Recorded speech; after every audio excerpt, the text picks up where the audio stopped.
Welcome to your Fanward podcast. This is Olivia Blair, your host and co-founder here at Fanward. We are so excited today because we are bringing on one of our fan club members, Bobby Calloway, and Cody Redd, our co-host here at Fanward. And we're talking Spartacus. Is there a rating? You know what, Spartacus? We need to have a disclaimer. Yeah, okay. I mean, me and Cody should basically just rattle off some of the, the raunchiest quotes from the beginning just so people know what kind of level we're on. Jupiter's... Once again, the gods sprayed the cheek they're on cock and fucking ass. One of my favorite lines in the entire show. I knew it. I was like, this shit's about to get crazy. This isn't just a topic. This is the topic. Oh, sorry. I'm going to freaking adjust the...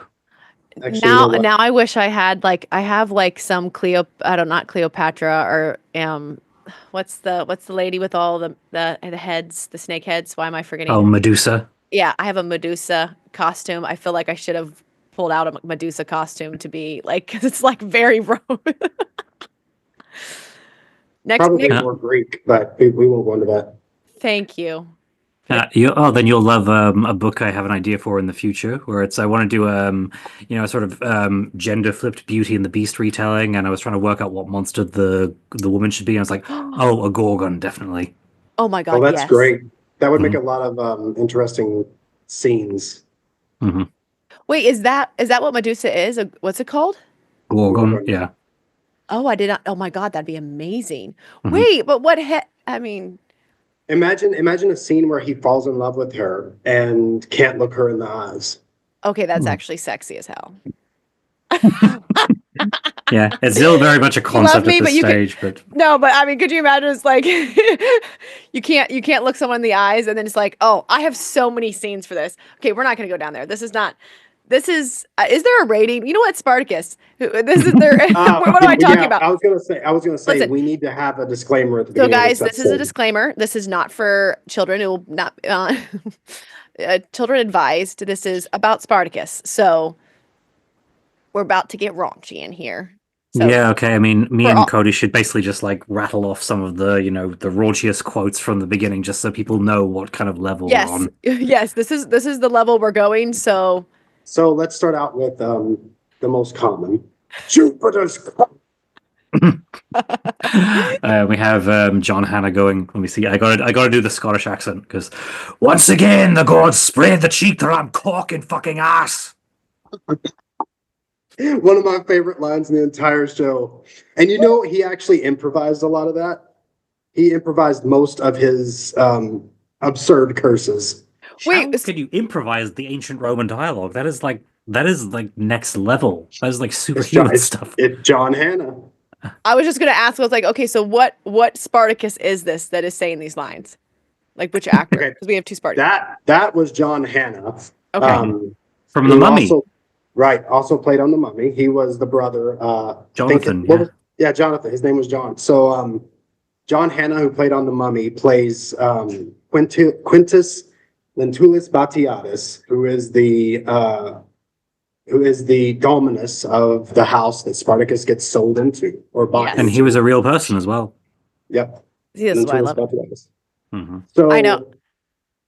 Another disclaimer. Yes, real go. quick. Bobby and I could talk about this show 6 months straight without sleep. Yes.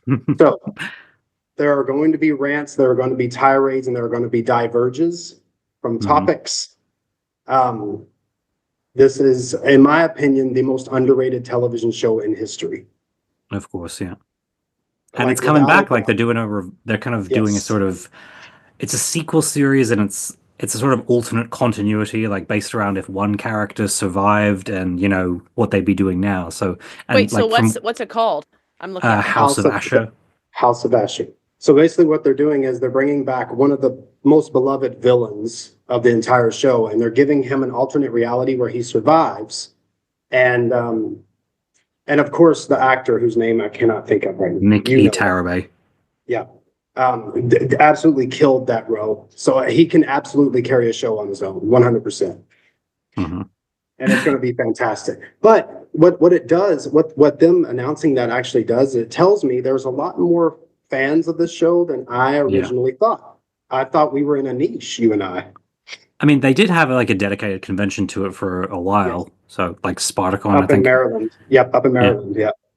I But wanted to go one that's what I'm time. excited though, because I think a lot of people don't know. Okay, so when I look at anything that is like based off of historical events, I look at that as in a sense of like from the psychology side of like this is a deep programming in all of us. So it is something that it is a storyline that is so trusted, and we know over and over again that we know if we show up to some version of this, we're probably going to have a good time.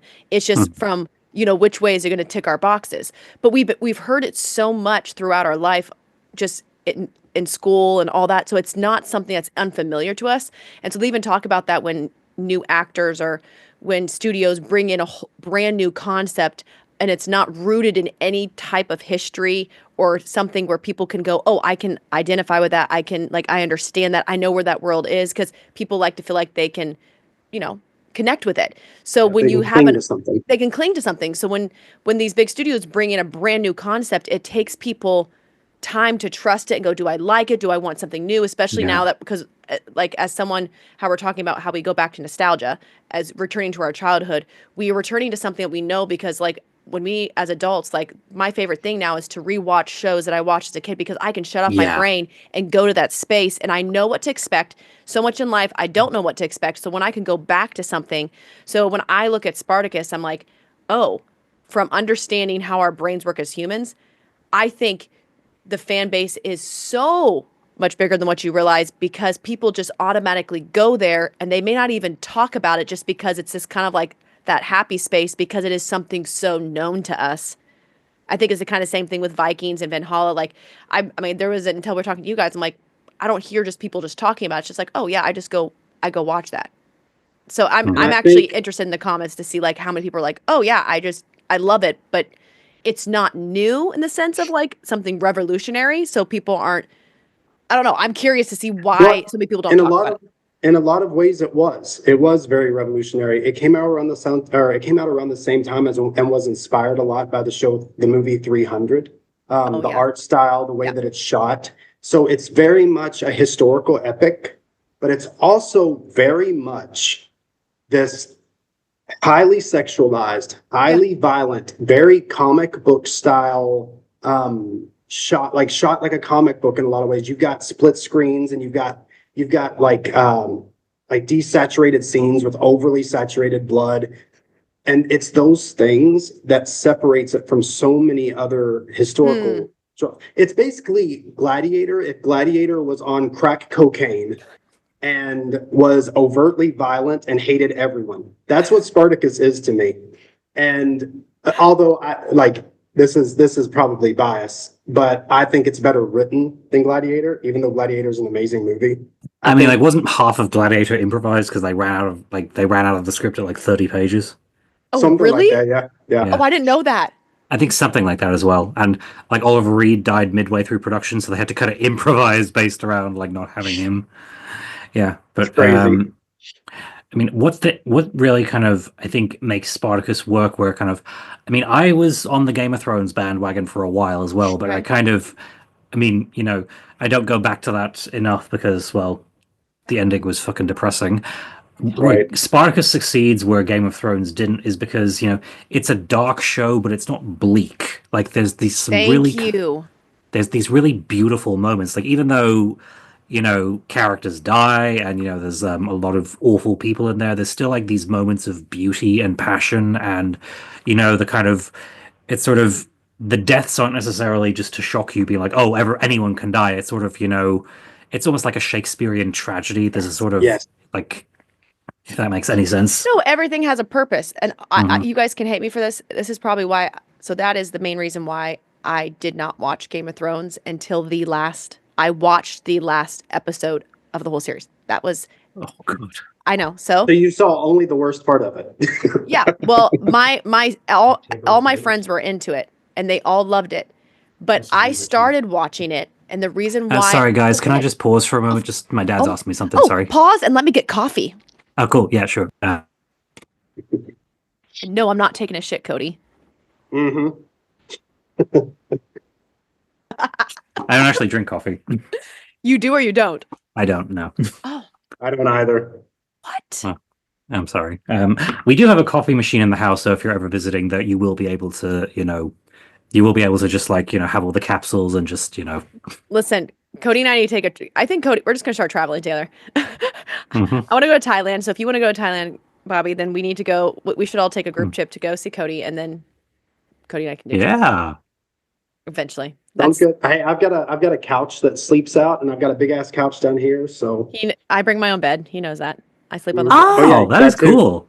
Yeah, I never got into Game of Thrones because of that reason. So everyone in my house, all my friends were starting to watch it. And I mean, so when I say I haven't watched Game of Thrones, I watched the very beginning.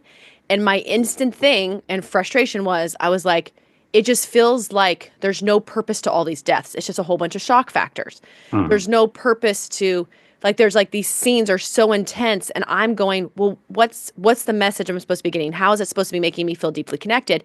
And so I was like, I feel like I can never get attached to characters and find reason in their deaths.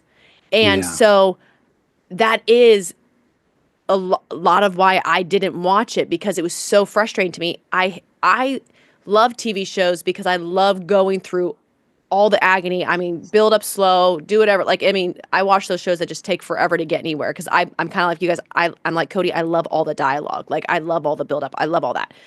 So when that happens, I'm like, I was so disappointed because I love dragons. I love medieval things. I love everything that they placed Game of Thrones in, and all the actors and all the characters. I'm like, everything about them, I'm like, I'm in. But I'm super annoying, and that's why people don't like to watch shows with me, because when I get pissed, I turn it off in the middle of it and be like, I'm done, and I'll never come back. I'm like that person. If I get really pissed, I can't watch it. I don't waste my time. Don't waste my time with a show that's going to piss me off. And Game of Thrones literally pissed me off. So I watched, yeah. So I Yeah, think like that's even just, oh, sorry. Go ahead. You go ahead. Yeah, even just like kind of, because you have the books to compare them to as well, and there's so many things they changed from there that kind of Oh, they made really? it. Yeah, well, Daenerys in the books is 13. Yeah, and so in that very first episode, that really kind of horrifying wedding night scene, that's completely different in the books, where it's, I mean, this could get me in trouble here, but it's like a 13-year-old can't consent, but it's a much kind of Yes. more tender scene in the books Yes. where she's, when he's Yes. saying no, no, no all the time, and she just says yes. It's a very Yes. kind of, it's sweet in the sense that, she's not being forced. And Yes. the show could obviously skirt around that, but like, okay, now they have Emilia Clarke as an adult playing that. Yes. So that story could play out the same way, but they just kind of made it even more, like so now this character is being tortured even more. And it's like, Yes. what's the point of that? Yes. Also, that scene in the show removed my favorite line in the entire first book, where after he gives her the horse, she looks at Ser Jorah and says, "Tell him he has given me the wind." Because she loves that horse so much. And they removed that line from I'll stop there. This is not a Game of Thrones episode. Oh, but this is, see, so it's the book. So yeah, you guys are the same way. Yeah, Like, in that's the why book- I haven't actually read the books, but like Oh. I was obsessed with the show, so I read about what was Yeah, changed. enough. Yeah. Yeah. Mhm. But that one line, when she says, "Tell him he has given me the wind," in a lot of ways, that's like saying, "Tell him he has given me my freedom." Mhm. And that plays in so much to her relationship with her brother and her, her being trapped in this wedding. But by him giving her that horse and her saying, "Tell him he has given me the wind," she's basically saying thank you, because the horse is gorgeous. It's like pure white. It's these human moments. That's why I think when like some of these shows take out those very key lines, it actually switch the energy of something and make Yes. it where you connect, make it where, like, because life is not black and white. It's very messy. And so I like shows that are messy, but And don't take out the human aspects that also make it like the good parts. Like, we're not black and, I mean, yeah. Anyways, that's a whole nother thing. But back to Right. Spartacus, that was the reason why, when you were saying, like, so Spartacus, when they have scenes, there is reasons to death. There is reasons. You guys you felt like there was more of that depth there compared to something like Game of Thrones. And that's where we kind of diverted. So I'll come back to, like, that is the statement you were discussing. yeah. And I think what Spartacus does right, the Game of Thrones doesn't. The Game of Thrones does it right in pieces. But what Spartacus does right is this sense of romance that Game of Thrones Yeah. doesn't have. And when I I say love romance, romance. when I say romance, I don't just mean love. I mean this like he said earlier, this hopefulness. There's this hope. Like I've told you This that my passion. favorite line. Yes. Yes, it's very passionate. And there's this line, and I've told Olivia this, and you know this line, obviously.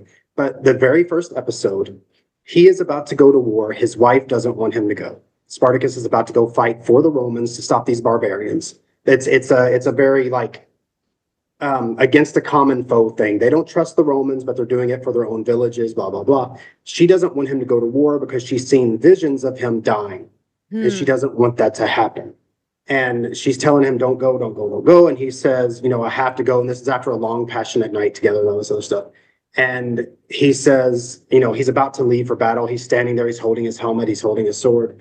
And she's got his hand on his chest. And she says, kill them all. And his response is, for you. Yeah. And that I got goosebumps there just hearing that. All over every time. But what makes that scene beautiful is that it is carried all the way through to the very last scene of the show 3 seasons later. Oh. So that one line sets the pace and sets the story. God, I'm still getting chill bumps. God damn. Like they're all over. This show just does this. But it's those one lines. Like you said, and what's great about it, my favorite part is she doesn't want him to go. She knows he has to go. And his response is not, I'm going to go and fight, which is what a lot of these guys are doing. They want to fight. They want to kill. That's what they want to do. Mm-hmm. And his thing is, I want to come home and be a sheep herder. And she looks at him and says, you, a sheep herder? Like she basically says that because she knows that's not who he is. But when she says, kill them all, which is not what she wants him to do, but she knows he has to, he says, for you. And literally every single person he kills from that scene all the way to the very end is for her or in her memory. Game of Thrones doesn't have that. Now, Game of Thrones does have romantic scenes. It does. Is it romantic though? I'm going to argue that because I'm someone who's watching it. I'm like, is it romantic? Like, okay, like, cool. There's sex and then there's romance and then there's like the mix. Like, okay, fine. Everyone can have a good fuck. Like, whatever. I'm not like no judging that. Have at it. But when you in a movie, when you're trying to attach, like, it's that one line that I'm doing this for you, which then makes every love scene something different. It's once again, it's like that purpose, like, because that is us as humans. Like, we love, we struggle, we hate, we do everything. Like they always say, you create something either for yourself to solve a pain for you or to do something to solve a pain for someone else. So even when we write, when we create, it's coming from some space. Yeah. There's a purpose behind it. So what you said is that line set the tone for the purpose. Like we're driven. We're not just singular beings. We're like, I want to do this. Cool. I'm a killer. Right. Yeah. One of my favorite romantic bits in it is, this is divisive because this is a character Cody doesn't like, but yay. One of my favorite characters. Okay, there's the gladiator Gannicus, who's like the only gladiator in the show to win his freedom in the arena. Okay. And he's based on for the wrestling fans out there, he's based on Shawn Michaels. So sort of like, and he looks like Shawn Michaels. So presented as a real kind of playboy who just drinks and has threesomes, but like deep down he's he thinks of he's like a shallow womanizer, but he isn't. He's a very honorable guy, and he just isn't able to see that. And kind of in the last season, when they liberate a city, there's a slave girl called Sibel, and he liberates her house, and she just it's just like a real kind of dramatic scene. Like he just chops her Dominus's head in half, and just the slow motion. She's just looking up at him in awe, and she just follows him around just to tell him, like, you changed my life, you set me free. And he's just like, ugh, get away, because he's so kind of full of self-loathing. He doesn't think he deserves to be seen as a hero. And and like kind of through they have to escape the city, so they're kind of forced together. And he was initially kind of dismissing her as like, oh, he thinks she's a naive and silly, and she's just going to get herself hurt if she goes after the likes of me. But he kind of realizes how wise she actually is, because she believes in dreaming of a better day to kind of get through the dark times. And you can see he's kind of charmed through that. And then I love that. This is a scene. They're in the middle of a snowstorm, so they have to huddle together, and she just goes in for the kiss, and he says, "I warned you to stay far away from men of my kind." There's a beat, and she goes, "You ask the impossible," and he kind of just gives in, and just he's this other line. Sorry, I'm remembering everything. I love as this. I love lines. I'm enjoying this so much. And I hope that's a deep cup of coffee. She's she's very religious as well. Like, she prays to the gods, and she kind of tells him that the gods sent him to save her. And in the very last episode, he's about to fight in the final battle, and it's like he wants her to go free, and he says, "You once said the gods had sent me to save you. You were mistaken. You were the one sent, and I in need of saving." These lines, like, you can't, like, I think it's like, this is the whole, like, also this is just like all of us, like, to hear those things, because it's like, I think of some of the darkest times I've been through, and then I'm like, man, I don't feel deserving of this. Or I feel like even when you fall, like, even when you love, like, even when you find those friends, those people, you're like, oh my goodness, like, we get in our own heads as humans, like, oh, I don't deserve them, man, they're so, they bring so much to my life, what am I bringing? Like, and we get in these, all of us go through those spiral, like, we do that with anytime we start to get attached to something, we instantly, we can have those feelings of feeling unworthy of something good. Like, so when you put that there, I'm like, that is human. And that's where I'm like, shows nowadays, I'm like, stop removing the human struggle and pain in all of us. Anyways, go ahead. But that's what Spartacus does amazingly. And first off, I want to state that your video on War of the Damned changed my opinion on Sybil. So yeah. So, like, the only reason I liked Gannicus with Saxo is because I love Saxo as a character. So yeah, okay, so who is this character you don't like? Because I have the cast pulled up. You guys keep talking. Sybil. It's spelled like Sybil, but it's pronounced Sibel. Okay. I've never been able to pronounce it, even though it's like 4 letters. But who is the guy you don't like? Gannicus. No, I love Gannicus. Yeah, we love Gannicus. Sorry, it's just it's like a top proper shipping war. Like, he prefers her with this other girl, and she's a very fun character. Like, I love it. One of the things Spartacus did so well is kind of like offering up so many different female characters. So because the second and third seasons are about, the slaves have rebelled. This isn't a spoiler. This happened in real life. And so kind of the majority of the female characters are slaves who they slowly learn how to fight. So they're like kind of more archers and kind of more ladylike. Whereas Saxa is, when we meet her, she's already a trained fighter. So she's completely different. She's, she's like drinks like the guys, she's bisexual, so she'll sleep with anything that moves. So she's just kind of very sort of, she's her own person, and Gannicus first gets with her, and she's fun there, but kind of for his character development, she's the kind of person who doesn't challenge that sense of self. He's like, what we have is very casual, and even when he leaves her for Sibel, she says like, "Oh, you'll ruin her like you do everything else." So she obviously didn't think too much of him. And that's what I realized through your War of the Damned video was that Sibel was necessary for Gannicus's character growth. Without her, he would have never grown. And now I don't want to say never grown, because I do believe, and this goes back to the romance, his relationship with Oenemaus and oh God, yeah, I can't remember her name right now. What's her name? Melita, that's right. His relationship with Oenemaus and Melita, which we find out in the prequel series, is one of the most romantic. Now, it's romantic in a different way, in that you feel conflicted about it, because Gannicus falls in love with his best friend's wife. But because they're gladiators, like, she's his wife in the sense that she was given to him as a present for, like, he won a victory or whatever, and like, she likes him, she's happy to be his wife, but kind of, we get the sense, if she'd been able to make her own choices. I was going to say, she didn't get to choose. If she was to choose, then you have that moment where it's like, oh, I'm here in the situation, but if I had the choice to choose, it would have been him.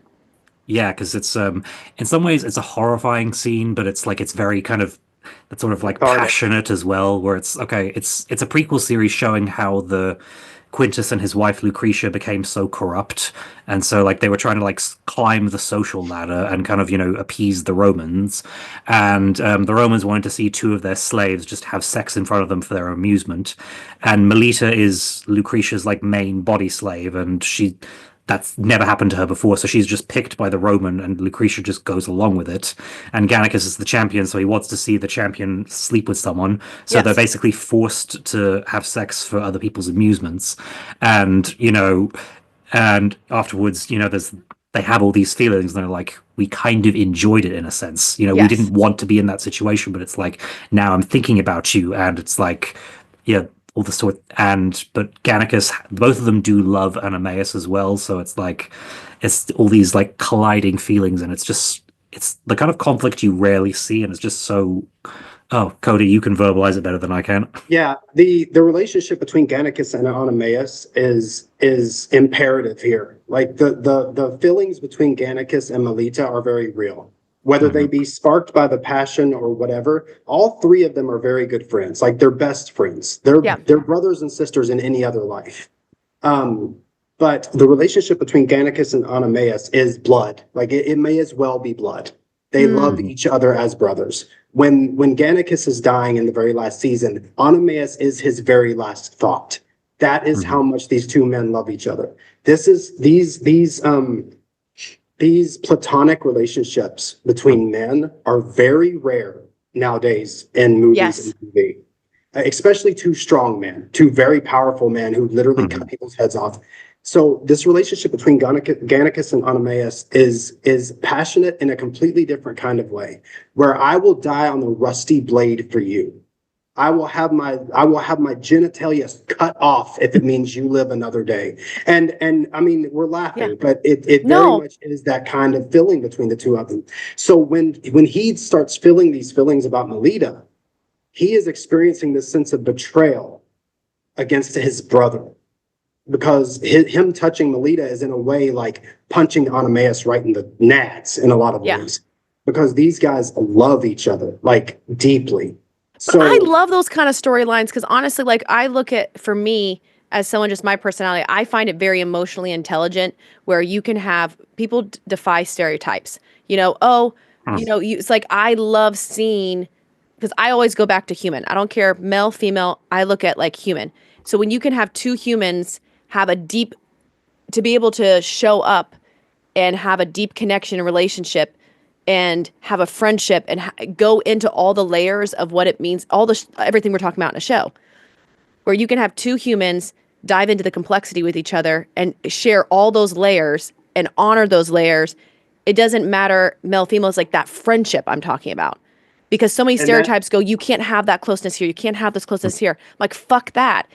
Us as humans, we need, like, before we're anything else, before the world puts all these labels on things, we're human.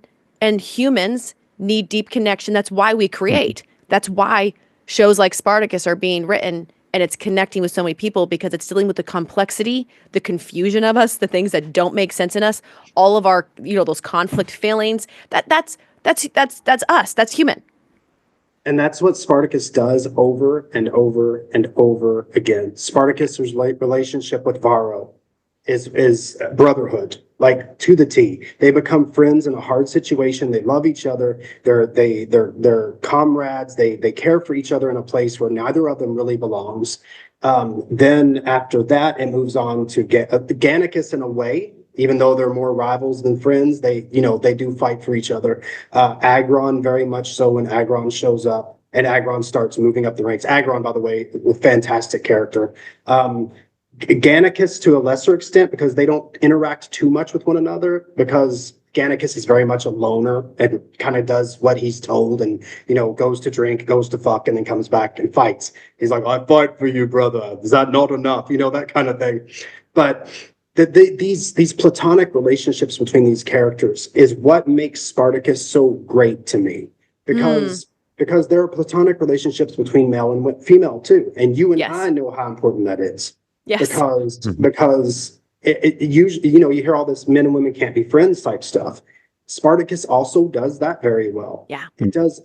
And that's what's crazy about Spartacus, and why I don't like this whole like judge things by the cover type mentalities. Yeah. Because if you look at Spartacus on the cover, it's bloody, it's cursing all the time, there's sex every 3 minutes, titties and dicks everywhere. But what it is at its heart is it's character-driven storytelling. And it is character-driven more than any other show I think I've ever watched. In the fact that there's this epic war going on, and all you care about are the characters. You never really think about the war. You think about the characters. You think about Oenemaus and Melita and Gannicus, and you think about Gannicus's guilt as he's carrying that, because he carries it for almost 2 whole seasons. He carries it through the entire, well, technically 3, but he's not in the first season because he carries it through Gods of the Arena, through the first season he's not in, and through the second season, which we'll get to why the prequel was made eventually, because that's incredibly imperative. But these relationships, dude, like even the villains, this is also important. The villainless relationships. Yeah, exactly. So who are your guys' favorite villains? Oh, I can't answer that. Oh, wait, I can't answer that. I can. Okay. And again, it's one show that gives the women great villains as well. Like there's Lucretia, as I mentioned before. And do you know Lucy Lawless from Xena? And that sounds so familiar. I mean, if you're asking me, then I'm sorry. Yeah, well, I mean, this is the first thing I saw her in, but yeah, she plays Lucretia, and she is just so fucking good. And I mean, she's fun. She's fun because she is like one of the most evil people on the show, but you know, she says herself she will always try to find like the humanity in there. And Lucretia loves her husband sincerely. Like that is like genuine. Like those two are evil little shits, but they love each other sincerely. Oh yes, I know who she is. Yes, I love her. Yes. And my actual favorite villain is Ilithia, who's she's a Roman woman who ranks higher than Lucretia, but you know, she kind of takes an interest in the gladiators because I imagine she likes to just, you know, see half naked men. Yeah. And what's really interesting, I actually was on the show. You guys didn't know. I'm just kidding. You would have told us long ago. Don't even. I was a tree. I was the creeper tree. Keep going. But yeah, Ilithia she's like the typical, she could be a modern woman, like, you know, she's the typical kind of spoiled princess who, you know, she's a mean girl. Anything she wants, daddy gives her. But I truly believe she genuinely cared for Lucretia. Like Lucretia's kind of just sort of indulging her because she knows, like, if she's friends, then, you know, that'll help them rise through the ranks. But Ilithia, she does a lot of things, and you're thinking, wow, yeah, she really seems to like have in her own way, you know, like kind of like Cher from Clueless, or you know, the sort of the popular girl who's of higher status, like, oh, you're my pet, I'm gonna, you know, take care of you and kind of use you how I see fit. And like their dynamic is just so good. And Viva Bianca and Lucy Lawless, they just, every scene they have together, they're killing it. And apparently the friendship was genuine off screen as well. And Lucy Lawless says, oh, we got into some capers and we can't talk about any of them publicly. That's a shame, because I bet they were amazing. But yeah, and Lucy Lawless actually said, sorry, Cody, to cut you off there, but go ahead. Because her husband was one of the producers on the show, so it was handy because Stephen DeKnight she was the first choice for Lucretia, but he was afraid of saying that to her husband because, you know, the role requires a lot of nudity. So he was grateful when the husband was like, "Oh, what about Lucy for Lucretia?" And she said that people in Hollywood tried to talk her out of doing it. They were like, "Why are you letting him do that to you? Why would you do something like this?" And she says, "Because it's gonna be great." Like, because she said she could, you know, she was, when talking to her husband, Rob Tappert, I think it is. Yeah. She said he had this look in his eye and she just knew. And she says, like, it had never been done before, you know, and people could not imagine it, but she just knew it would be fantastic. And I think she's coming back for the revival as well. She's on the cast list. So dude, what he was talking about with Lucretia and Ilithia. So what they also have so they're both villains, but their husbands are also villains. And so Lucretia and Batiatus, who he touched on a little bit, are madly in love with each other. It's blatantly obvious. Their on-screen chemistry is just great.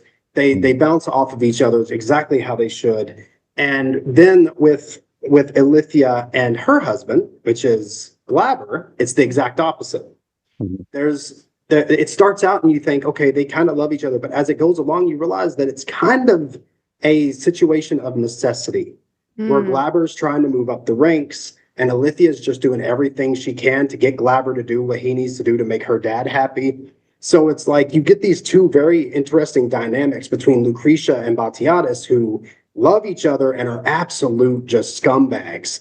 And then you get Alithia and Glaber, who don't so much love each other and are also absolute scumbags. I love it. But Yeah. the thing is that the villains in this show are written as if they are protagonists. And what I mean by that is that they're given the same amount of screen time in a lot of episodes.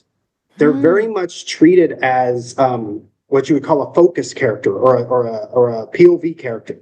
So you get to see these stories from, as a matter of fact, Gods of the Arena is told almost entirely from the perspective of Batiatus and Lucretia, which is that's the prequel series, the prequel series.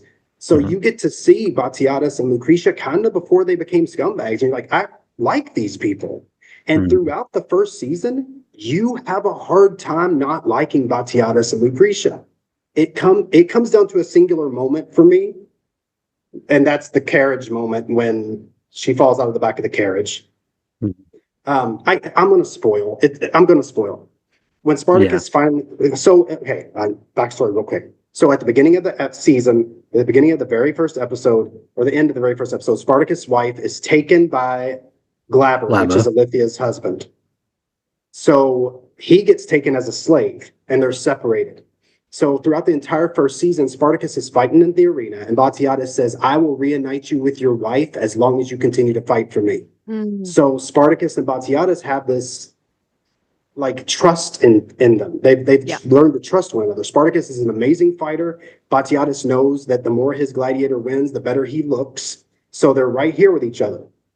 Batiatus swears, "You keep winning for me, I will bring you your wife back." And in one of the penultimate episodes, Batiatus brings his wife back, and she's dead. She falls out of the back of a carriage covered in blood. Spartacus catches her. It's raining. That's how he sees his wife again. Well, so basically, it's like he arranged for the carriage to be attacked on the way to the villa. Batiatus did? Yeah. Yes. And and the end of that episode, he's kind of looking at Lucretia and he's like, they're reunited, like I said. And she's just, she was like not necessarily involved with some of his like shadier things, like having people killed or whatever. So you're not really sure like what way she'll go. But then there's like a few seconds as she takes that in, and then she just smirks and she's like, good. And the reason he did this, the reason that he had her killed was because he believes that with her dead, Spartacus will never leave. Yeah. He'll never leave. He'll have the greatest gladiator of all time forever. But what it did was it lit a spark that literally in real life history sparked an entire rebellion that existed. The Third Servile War, it was a real thing. And this is what started it in this show. So that was the moment, literally up until that moment. I think it's episode 8. I might be wrong. That's just episode 6, yeah. Okay. So episode 6 is where she dies, yeah. Okay, so for the first 6 episodes, you're kind of like, oh, this Batiatus guy ain't so bad. And of course, you love John Hannah. Yeah. I think he was deliberately cast to be against types that you would think he was the more reasonable villain. Yes, because he's not a big guy. He's not a intimidating guy. He's a wormy little sneaky dude, and he pulls it off meticulously. So what this show does for the first 6 episodes is it goes, you can trust all these people. And then in episode 6, you're like, fuck this guy in particular. And you are like that up until the very last moment of that first season when he gets his due. And it's just so cathartic. I would say it's probably one of the most cathartic episodes in television history. Bobby, thoughts? Yeah, because I can remember. I can remember watching it for the first time, and I was kind of savvy to how TV shows went, and I figured, okay, he's a villain. They're not going to kill off the main villain. In the first season, they're going to like find a way for him to escape, and whatever. And then he actually did die in because the first season finale is based on like a historical slave rebellion that did happen, where Spartacus led about 70 slaves to just rebel, and that kicked off the war. And the episode the first half is just showing how they kind of plan the rebellion, and then I think it's like the last 20 minutes or so is the rebellion going off, and it is just incredible. It is. I mean, whenever I show people the show, I'm just like, I cannot wait to hear their reaction to that episode. Because and like Lucretia's, like the payoff to Lucretia's storyline in that season is so good. I mean, I'm gonna ramble off for a while, kind of. I love this. No. Yeah. Okay. So it's out. If people haven't watched it, it's on them. Listen, this is the reason why you should watch it. Also, really quick before he continues, I want to note that the last episode is called "Kill Them All." Mm. Yeah. That's the name of So the last the through episode. line, yeah. And okay, so Lucretia, I mean, you get this backstory in the prequel where she was lower class than Batiatus, and so but he loved her and he married her, but his father didn't approve. And she's implied to be in barren or like not able to have children, so she kind of feels, like she's, not done her duty as a wife because she hasn't given her husband an heir, and like it doesn't really matter to him because he loves her anyway. But it's so she thinks that maybe the problem is him, maybe his junk isn't working, so she picks one of the gladiators to basically sleep with to kind of hope that he'll get her pregnant. Yes. And this gladiator is Crixus, who is also a real guy and just played to absolute perfection by the great Manu Bennett, who's like great Kiwi Yes. actor. And I love One of my that he favorite doesn't bother characters. disguising his accent in it. He's like, Spartacus shows us the way. And okay, so There is a bit of a growl on top of it. Spartacus shows us the way. yeah, okay, so we find out that's why they started sleeping together, but we meet them, the main series is set 6 years after the prequel, and so they're basically regularly sleeping together, and Lucretia has like convinced herself that Crixus actually loves her, even though he's basically he's basically unable to say no, and he doesn't necessarily mind it. He's like, okay, that's what you got to do. But she has a handmaiden called Navia who, Navia. Yeah, We could talk about that for 6 days, man. Yeah, was a very early role for Leslie Ann Brandt, who people will know kind of best for Lucifer now, or like a bunch of other things. And he slowly falls in love with Navia, and Leslie Ann Brandt just kills I'm this looking role. I'm looking up because I love Lucifer. Yeah, she does absolutely kill this role. Yeah, she is basically, there's so many silent scenes where she just like looks into his eyes and you're like, how could you not fall in love with her? But like very much the heart of that first season in a lot of ways. Yeah, and because she was basically in the role that Melita was in before she died, and so as Lucretia's main body slave. Actress. Yeah, as Lucretia's main body slave, her virginity has been preserved so that she'll be kind of given to someone as a gift later. And Asher, the villain who is getting his own show now, him and Crixus hate each other because Crixus screwed over his chance to become a gladiator.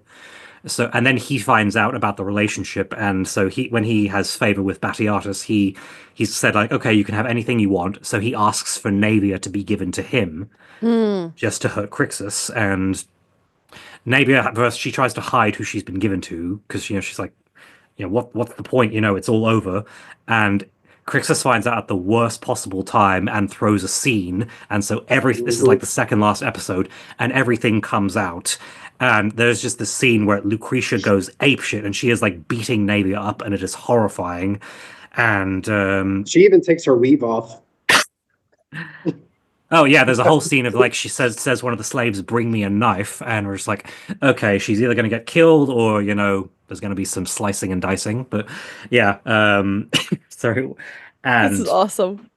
Yeah, and it is just to me that is the point of no return for Lucretia. Like she tortures an innocent woman, and Navia finally realizes she has nothing left to fear, and she just like fights back, saying like, he never loved you. He only did. Well, sorry, I'll have to do the accent. Crixus never loved you. He did only as commanded. And so, and the next episode, like Lucretia tries to poison Crixus, and it turns out she actually does get pregnant, and it is with his child. And when the rebellion breaks out, he confronts her, and once he realizes that she's what am I trying to say here, Cody? What's he trying to get from her before he does that? He's trying to find out if she knows where Navia is. He's trying to see if like she has any. Gets sent off to the mines. Yeah, she gets sent off to a fate worse than death. Yeah, Navia got sent away, so he's trying to find out where she is. And once he realizes Lucretia doesn't know, she is completely cut down to size, and she is begging, and she's like, "Please, our child." And he says, "I'd rather see it dead." And he fucking stabs her right in the womb.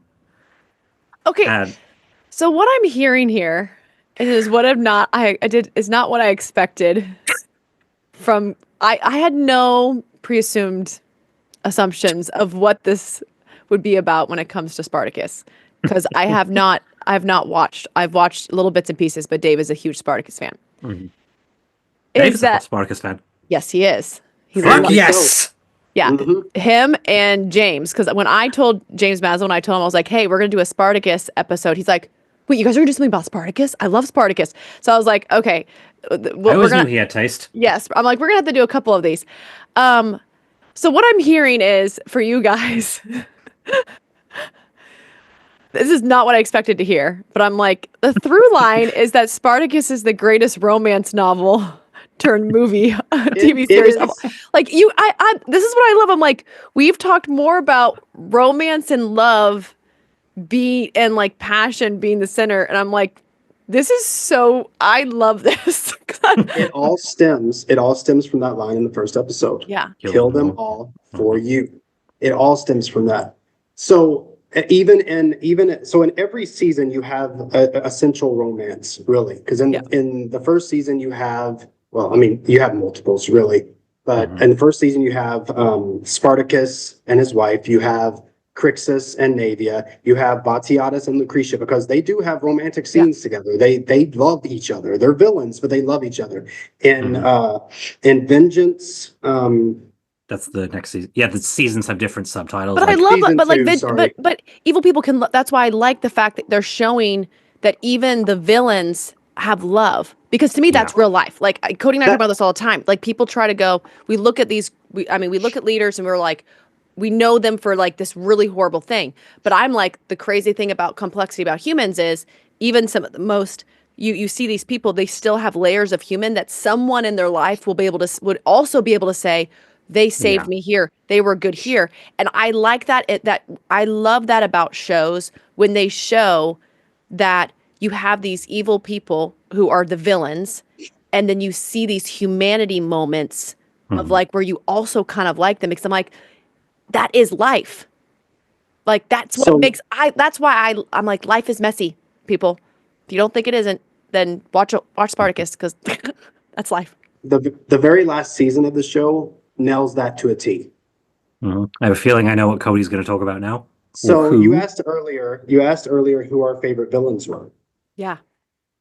Marcus Crassus, who was a real Roman person, individual, is the main villain of the fourth season. He's not evil. He is very much the antagonist. He is very much human. I have so many thoughts about this guy. I don't even know how to put them out. In my opinion, he's the greatest television character ever put to TV. Damn, this is like, so some big statements. This is the villain of the fourth season, if you include the prequel. The third season, if you don't. Comment below if you agree or disagree with Cody, or just have a different point of view. I believe Marcus Crassus is the greatest character ever put to television, and this is why. First off, he's acted meticulously. Like Simon Merrill's is just so fucking good. I said in my video that after this he should change his name to Simon motherfucking Merrill's. That's exact words in his video. So Simon Merrill's plays Marcus Crassus in the last season of Spartacus. If you know anything about history, you know how the show is going to end. You know how it has to end, in a sense. But what Marcus Crassus does is he kind of, in a way, becomes the first villain in all of Spartacus that doesn't feel like a villain. He does villainous things, yes, but he doesn't feel like a bad guy. He feels like an antagonist. He feels like an obstacle. He feels like the thing that Spartacus has to get through. But he doesn't feel like he's doing anything maliciously. He's very, very much in love. He's incredibly intelligent. He fights with honor. He fights with purpose. He doesn't fight for money or even standing. He trains with his own gladiatorial slave just to become a better fighter, instead of just assuming as a Roman he is better. He gets down in the dirty with a gladiator. He loves his children, not so much his wife, but he's in love loves with something though. He loves something. Well, the thing with the wife is, this is so cool. This is the second episode of the season, because I actually want you to cover that with romance, because you're better at it. Yeah, cool. So you meet him in the first episode of season, War of the Damned is the name of the season, and his son is a character as well, and you kind of see the son speaking to this like high-ranking slave called Kore, and you kind of also it's implied that Crassus has a kind of loveless marriage with his wife. Like she's kind of, it's actually a little sad, you know. She's trying to say like he's staying up late, and she's like, "Oh, I'll have meals sent up for you." He's like, "Oh, it's okay. The slaves will take care of it." And you do feel sorry for her, even though she's not a good person. But again, you feel sorry for her. And the twist in the next episode is that slave Kore, Crassus is in love with her, and you know it's the feeling is more than mutual. And Jenna Linda's, well, everyone in this film is in the series is good, but Jenna Linda's just so good as, oh, and the lines between them, like I think it's he says, "Oh, when you are within my arms, the world falls from concern," and she says, "You'll forever find me there until the gods tumble from the heavens." And it's just but are we all falling in love together? Man. I'm like good. Yeah, so it's interesting because she's a slave, but she's happy where she is. You know, it's like she's the highest ranking slave. Her master loves her. You know, she's got virtually no problems. But then she kind of, should I spoil what happens to her to kind of talk about how the writing spoil? goes? I mean, who are you spoiling it for? This is we need to get people to watch this. Before you spoil, there's actually a point, because this will show you just how high in Crassus's opinion she is. He even tells her that once Spartacus is dealt with, he is going to give her one of his estates and let her reign over it as like a steward of sorts. Yeah, the Vilica. So he's literally going to give her. She would basically no longer be a slave in most senses. So that's so she'd sort of be like the highest ranking sort of housekeeper or something. So it'd be a huge promotion. Yeah. Okay. So the son Tiberius, he's a teenager, but like considered a man by Roman standards. So he wants to prove himself. And so he tries to have a sneak attack against Spartacus, and his men flee. So he looks really bad. So, sorry, I'm coughing all the time. Oh, you're good. Crassus wants to kind of show the soldiers, you know, why you shouldn't, you know, break ranks and flee from battle. And this is something he historically did. It's called decimation, where it's like the men kind of pick lots, and like 1 in every 10 has to be like beaten to death by the others. Oh my God. The one who draws this is a character called Sabinus, who I don't know, the show never says, but otherwise, but I think I like the ambiguity, but you know, he and Tiberius might be childhood friends, or they might have been in love with each other. So Tiberius basically has to like beat either like the man he loves or his childhood best friend to death on his father's orders. And so he's like what, 15, and so he's traumatized by this. And Crassus, like, for all his, you know, how great he has no idea how to, you know, talk to his son. So he tries to get Kore to talk to him, you know, for him. But Tiberius knows about the romance between Kore and Crassus, and he actually thinks that Crassus loves Kore more than him. So to get back at Crassus, he rapes her, and it is a horrifying scene. And so that basically just sends it home to Kore that she's a slave, and if she reports this or whatever, it's his word against hers. So she's like, oh God, what do I do? And so she defects and she joins Spartacus's army, and but don't worry, she gets her own back in the end, and it's fantastic. Oh my, I have so many goosebumps. I'm like, oh shit. Yeah, it's the final episode. Sorry. Go ahead. It's the second last episode, which, again, this is based on something that really happened, but like they fudge it around a little, where Spartacus and his forces had some Roman prisoners and made them fight in gladiator games. And Tiberius is one of those prisoners, and, you know, he's about to get killed, but then there's a messenger says that Crassus is willing to return 500 of Spartacus's people that he's kept prisoner if his son is given back to him. And so they're like, okay, you know, spare this guy to let 500 go free. As Tiberius is being led back, Kore runs forward and stabs him in the back. She just kills him in front of everyone. And then she offers herself as the replacement trade so that, you know, the prisoners can still go free, because she hears that Crassus still loves her. So, oh my, I'm like, I literally have like so many layers. Like, and the worst part of it is that when she goes back, Crassus kisses her and basically tells her it's never going to be the same again. He puts her back in chains and she's a slave again. Oh, because she killed his son. Oh, she tries to hide that at first because she doesn't want to, ruin the image of his son. But then things come out and she does have to, admit what happened. And, he finds out what happened. And Simon Merrills acts the fuck out of that scene where he is just horrified that, his son did that to the woman he loved and that he's treated her that way. Wait, so does he bring her back and they fall in love again? Guys, you gotta give me listen, I'm not gonna be able to watch all this. I have no life. I mean, my life is through Cody's and your guys' perspective. Okay, this is where I sit all day. I'll take over from here. So please give me a reason. So the third Servile War does not end in victory in this sense. Spartacus dies and a lot of people get free, actually. A lot of the slaves do actually escape. But in the show, Spartacus, Gannicus, Crixus, basically all the main characters, except for Agron, are killed. So back then, if something like that happened, they would crucify you and hang you on the side of the road. So that way, if somebody was traveling down the road, they knew you didn't... The Appian Way, yeah. Yes, the Appian Way. So all the slaves are being hung up and crucified right there on the road.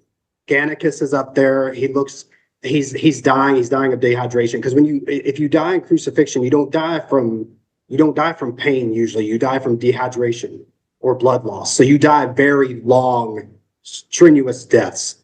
So as Gannicus is starting to slip into this delirium, he's standing in the arena again in front of an entire crowd of people chanting his name because that was all he ever felt joy in.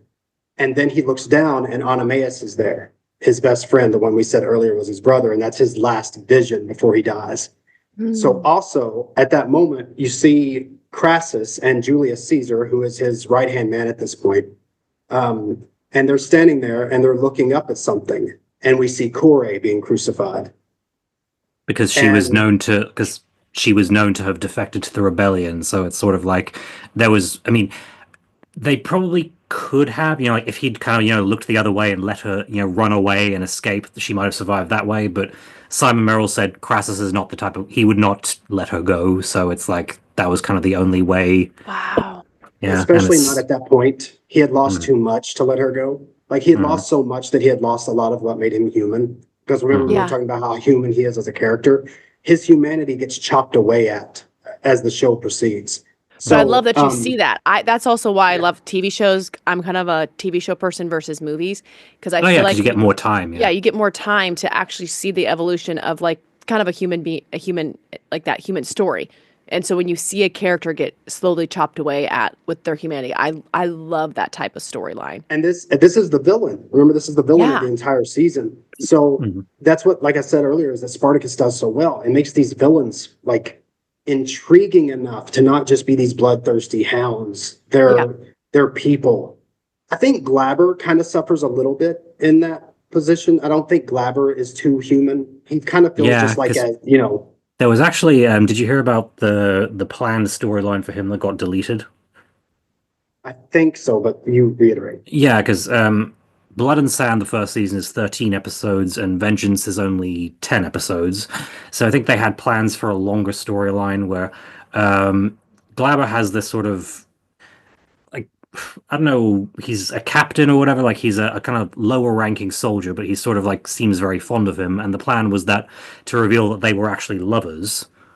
And so they were kind of, and Ilithia and Lucretia are both bi, and they kind of have a sort of like romantic thing going on as well. So it sort of make him sort of show that him and Ilithia weren't that different. So they wanted to include that, but they didn't have as many episodes to fit it in, so they kind of had to cut most of it. And so it's you can see remnants of it there if you squint, because like when Marcus gets killed, he looks very sad. So like that probably would have fleshed him out a lot more. Yeah.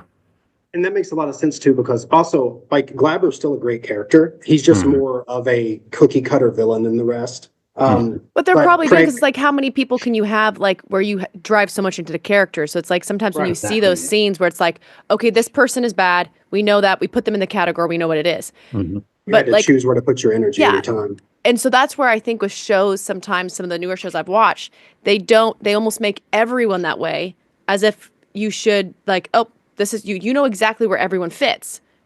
And then it's kind of like, well, where's my journey?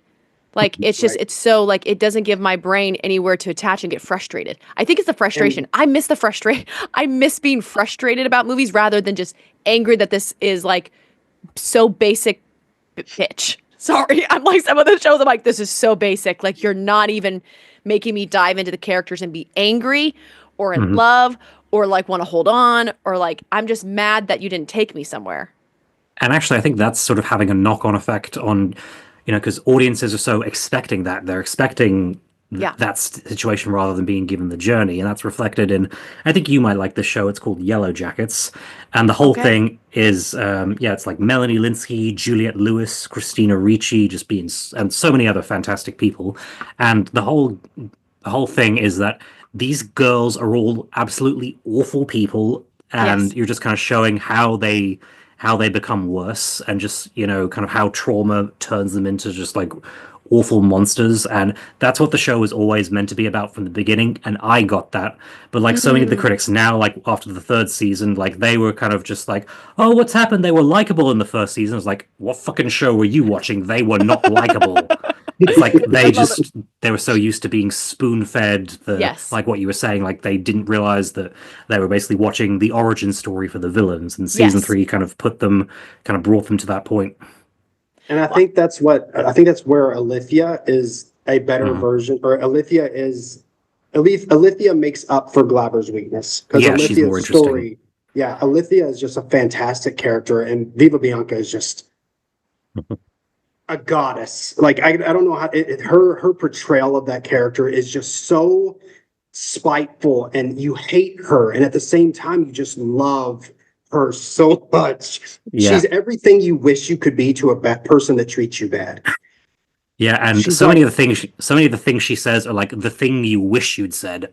Yeah, she's just so great. She's so good. And don't get me wrong, Glaber, like I said, is a great character. And Craig Parker, the actor, is a fantastic actor. He gets put in a lot of these roles where you're like, oh, okay, I've seen that guy before, but I don't know him. But he's so good. And I wish he actually got more roles. And I actually would have liked to have seen him in that story you said earlier, because he's a gay man in real life. It would have been interesting to see his chemistry in that kind of situation. In that setting, because his chemistry with Viva Bianca is great. The scene with the blood pool and everything. It's like he could pull it off because he's a great actor. But to see it in something that he actually, relates to and feels would have been interesting. It would have been interesting for him. I think that would have been great. I do have a random question, just because as an actor wise, it's kind of funny because I realize now almost all my favorite actors are all like British, which is, and so like, Peter, I'm not saying his last name right, Mensah. Oh yeah. Mensah. Okay, that's the right way. Mensah, man. Okay, because that's like, so he is one of my favorite. Like so whenever I see him in anything, I'm just like, okay, I'm so excited. And so Cody and I have talked about this. Like, we want to do an episode of just like certain characters and like actors, and then following their from show to show to show to show. But he is one of those that whenever I see him in a show, I get excited. And that was actually one of the moments where I was falling asleep and then waking up and David was watching Spartacus again. I was like, he's here. I love it. Like, whenever he's in a show. Anyway, so I was just curious of like what his character is like in there. Well, that is the Oenemaus. Yeah, he's fantastic. That's Oenemaus. That is Gannicus' best friend. Okay. Yeah, so he gets a really big role. Like, he gets to do a lot. And fun story from behind the scenes, like, he was 51 when he did the first season.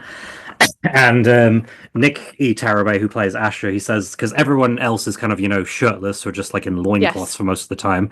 And he's playing the trainer, so he's wearing a vest. They assume, okay, he's probably, he's 50, he's probably got a bit of a gut. And there's a scene where he strips off to show the scar he got from the arena. And they said the set just went completely silent because they were just like not expecting him to be that ripped. And I just assumed he was, I had no idea what his age was. I mean, I just remember looking him up and I was like, okay, well, he's in his mid-60s now. So doing the math with when the show was filmed, like, he was 54 in that shape. And I remember tweeting that. That's and insane. Steven tonight retweeting it, and someone just replied to me saying, excuse me, 54? I was like, yep. That's insane, dude. And like, when we talk about the actors of Spartacus, we could go on days and days. Like Manu Bennett as Crixus, I can't see anybody else playing that character now that he's played him.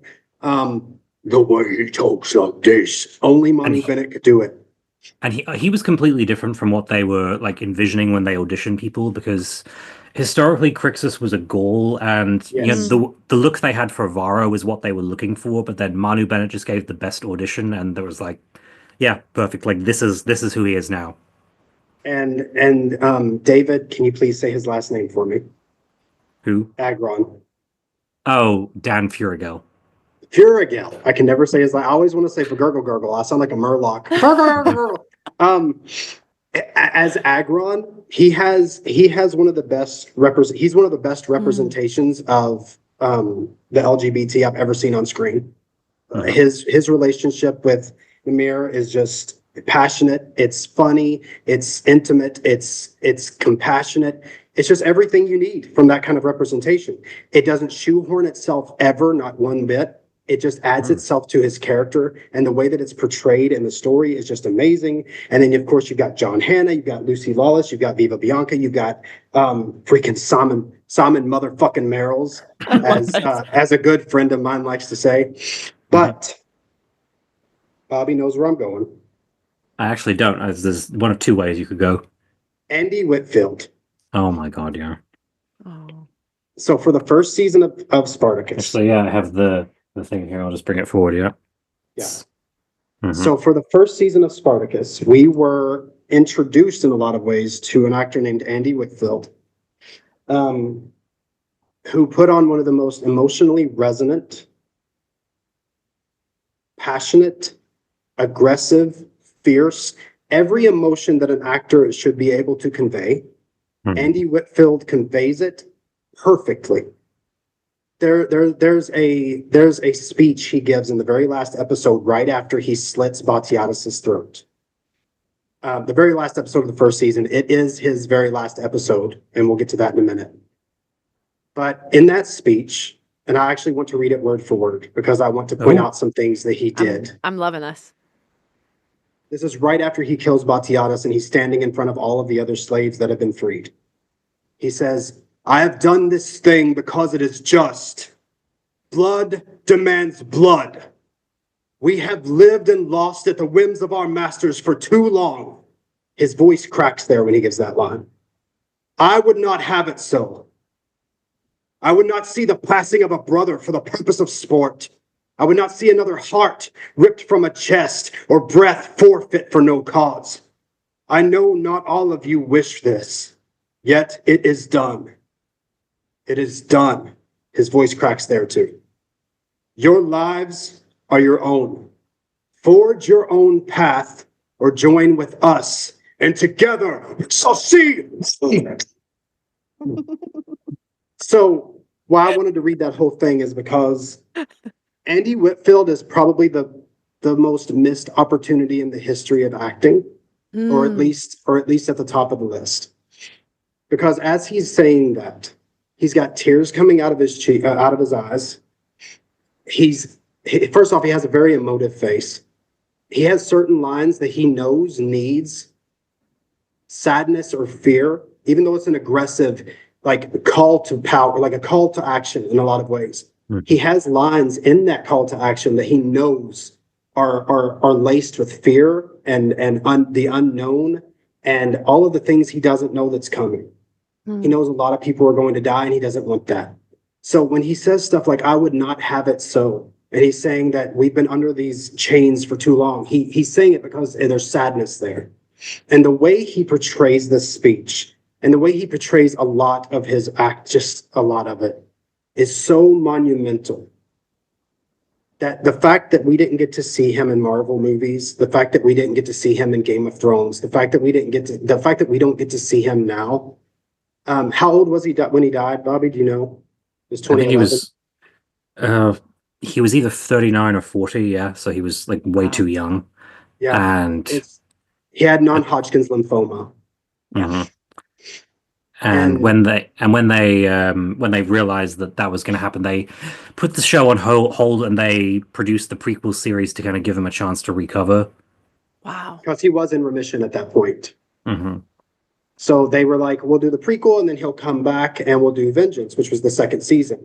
Unfortunately, he did not get to come back. So the first season, which is Blood and Sand, is the only time we get with Andy Whitfield as Spartacus. And I believe it's one of the most beautifully acted male roles ever. Yeah. His ability to go from love and compassion and passion to like fear, and like the scene where Glaber throws his wife's cloth on the ground and he grovels for it and gets it out of the dirt and holds it up to his face just to smell her again. The look on his eyes, the look in his face is just so real.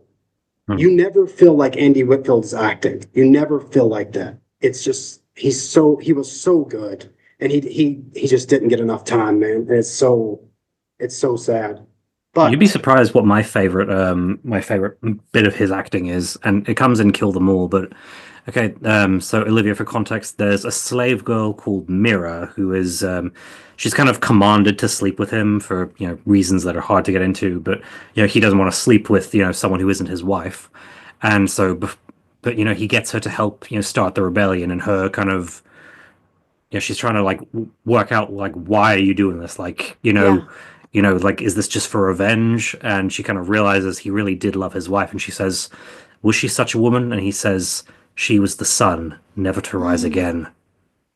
And it's just like, oh god. And it's like, he doesn't raise his voice. He's not, it's not like a show I can act performance. It is just like, he is that character, and it's just a complete performance, just encompassing the full spectrum of emotion. Like, the way Irene Bedard is just so five-dimensional as Pocahontas. Yes. Like that voice, like, and just those performances, they're just, I live for them. Like, they don't come along very often, and when you find them, you just treasure them. Yes. Yeah. And Andy, and I think with Andy, it was like only getting one season of it almost feels like we didn't even deserve that. Like it's that good. There's something he does with his eyes where he can go from this almost childlike sense of like a kid being told their mother was just in a car crash, like that emotion in his eyes, to this just absolute immediate rage. And it's on a dime, and it's like fire. I don't know how to explain. Like, the word passionate, I don't think feels it. It's like fire. There's like this fire in him that was just so believable and so incredible. And I cannot imagine what Liam McIntyre must have went through when he got cast in that role. I can't imagine what he felt knowing that he had to go up after that.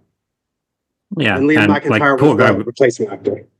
Yeah, poor guy was thrown in the deep end because he got cast like playing a gladiator just after he'd like had to do a film where he lost loads of weight, so he had to just like kind of bulk up really fast as well. And I think he'd done a little bit, but like that was one of his first major roles as well. So wow. I mean, luckily he's still with us, and he seems to be like a lovely guy. I've been a fanboy and tweeted him a few times, and he seems like a really good person. So I'm glad that good things happen to him, because obviously it's such a hard thing to do, to fulfill a role that someone else has done and make it your own. And I always say that if the circumstances surrounding it, if the role had to be recast, we are so lucky that we got him as our replacement.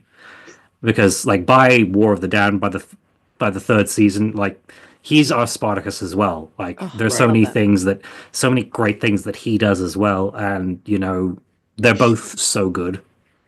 Yeah, his scene with Crassus in the last episode when they're on the hill, that's the first time they meet in an entire season. And it's so great if you know the history, because you know what's about to happen. And his acting there is great because he's got that confidence that like, I'm still going to win this war, but there's some part of him that knows he can't. And he portrays that. He doesn't have to say it in conversation, or it doesn't have to be told to us. There's something in his face that says, we're going to die, but we're going to fight until our last drop. There's just in the way that he acts it. So Liam McIntyre 100% did what he needed to do with the character. He 100% did Andy justice. It was just for somebody who was watching it at the time as it went on, and somebody who started with the first season, it was very hard for me at first to be able to go along without Andy. It was just, Andy was just so good, man. I don't know how else to put it. He had this impactful acting style that I don't think a lot of other people have. I'm trying to think of somebody who I can relate him to, but it was his eyes, man. It's just his eyes. Yeah. Yeah, Like it's the kind of level I want to aspire to, but I know it'll be hard to get to that level. But when you guys are talking about these kind of actors, like I'm like hearing someone that's like, they're very intentional and present in each moment that they're showing up to. Yeah. So it's not just, every moment is its own. It is not like they're taking that time to be like, oh, this is the feeling I'm here, so this is where I show up. He shows up for everyone watching, and Yeah. is that moment for them to escape and be drawn into. And so it's like when you see someone who lives in their career who is so intentional to give an audience that space to come into and meet them there. It's like a conversation, kind of like how we're having now. It's like, oh, we all showed up for a conversation and everyone fully showed up to be here with each other. And so when you see actors and you see scripts and you see the music and the cinematography, all that, every piece of a department in a sense shows up to go, we're all doing our part. This is our part, and am I going to play the role that I have to play? Whatever that is, whatever that tiny, because that's why you see some of these actors like that, you follow them throughout their career and they, oh my gosh, my brain just went blank, but oh my goodness. Okay. We're going to cut that out. I'm like, I see this. You can figure it out. The man is so massive. I'm watching, like he's such a big guy. Terry Crews. Dwayne Johnson, is it? No, I always remember his name. Okay. Oh, wow. See, this is what happens when I haven't eaten anything yet today. That's fine. You'll get to it. I'll get to it in a second. But yeah, keep going. But I'll get to I know who he is. So I'll get to the thing about Andy that made him great, other than just his acting, was that he had chemistry with every single person on the screen with him. Yeah. That is rare, man. Like, if he's in a scene with Batiatus, like your eyes, you don't blink. You can't blink. The way that they communicate with each other, the dialogue between them, the emotion, the tension, that rubber band that could snap at any moment because Batiatus has a snake up his sleeve. It's like the scenes with Olivia are really good. Like, you know which ones I'm talking about. Like when he finds out that she's under the mask and he's like, oh, should we tell Olivia should we give her the dirty details about that scene? Yeah, give it to her. Okay, so episode 9 of the first season, you find out that the Ludus will also let Roman noble women sleep with gladiators if they want to. So basically, the gladiators get whored out for the evening, and Spartacus is whored out for. This woman is actually Marcus Crassus's cousin, so it's a little foreshadowing for later, right? And Ilithyia hears about this, and she wants in on the action as well. So she wants Crixus, and Lucretia is furious because Crixus is hers. Like, she doesn't want anyone sleeping with him. So there's this big dramatic sex scene where like Spartacus and Licinia are covered in gold paint and like wearing masks, and it is just like the music and everything. And then Lucretia interrupts the scene and says, "Apologies, Licinia. Spartacus hasn't finished with Ilithyia." And it turns out she told Ilithyia that was Crixus. She told Spartacus that was Licinia, so she tricked the two of them into sleeping with each other. And it is just and one of the reasons this is so terrible, so it's terrible for Spartacus because Ilithyia is the wife of the man who took his wife. Yes. Ilithyia is Glaber's wife. So him making love to her is sacrilegious, obviously. But Spartacus has been a thorn in her husband's side ever since all of this started. Yeah. So these two people hate each other more than probably any other two characters on the show. Mm-hmm. Except for maybe the unseen hatred boiling beneath Ilithyia and Lucretia that we never really see. That's, beneath the skin. I think that's kind of one-sided, though. I think Ilithyia does like Lucretia. Oh, I agree. Mm-hmm. But that scene, God, it's cathartic for the watcher because you want Ilithyia to suffer, even if you love her. You want her to suffer because she's a terrible person. Reacher. Yeah. Reacher. Sorry, guys. Alan Richardson. Thank you. Sorry. That's all. Figured out. I'm literally, this is driving me crazy. I'm like, oh my goodness. Think of food. Think of you're eating food right now that will give you brain power. I'm like, Alan Richardson. Yes. Thank you. This is why we have a co-host. Thank you. Yes, because I'm like, it's like seeing those characters where they were small characters. Like he's always done some of his own stuff, anyways. But like he had this type of role, and then he just like, but he gets into every character and he knows his thing. Anyways, Alan Richardson and Reacher. That's going to make no sense to anyone now, but no, it's like Alan Richardson's great. I would love to work with him. Anyways. I actually think he would have made a good character on Spartacus, to be honest with you. No, that's where my brain was thinking. I was like, oh, I could actually see him playing. Yeah.